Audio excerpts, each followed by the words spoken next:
సాయిబాబా దివ్యలీలలో అపూర్వం, అమోఘం. ఆయన చెప్పే ప్రతి మాట ధర్మం వైపు మనల్ని నడిపిస్తుంది. అలాగే ఆయన అనుగ్రహం పొందాలంటే అన్ని జీవరాశులను, అన్ని కుల మతాలకు అతీతంగా ఒకే రకంగా చూసి ఆయన కలియుగానికే సోదర భావం ఏర్పరిచారు. మరి అటువంటి బాబా అనుగ్రహం మనం పొంది ఎప్పుడూ మన కుటుంబాలు డబ్బుకు లోటు లేకుండా సుఖ సంతోషాలతో ఉండాలంటే ఈ విధంగా చేసుకోవాలి.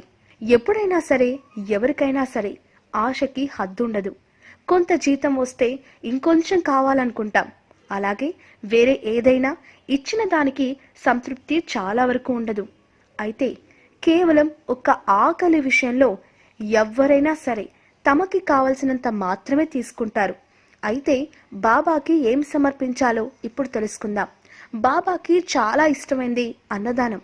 అవును, మనం తెలియక చేసిన పాపాలు కడిగేసుకోవాలి అనుకుంటే అన్నదానం చేయాలి. ప్రతి గురువారం మనకున్న దాంట్లో ఒక పండో, అన్నమో దానం చేయాలి. వీలు కుదిరితే రోజు కూడా చేయొచ్చు. ఎవరికైనా దానం చేయొచ్చు. ఎందుకంటే సకల జీవరాశులకి ఆకలి బాధ అనేది ఒక్కటే.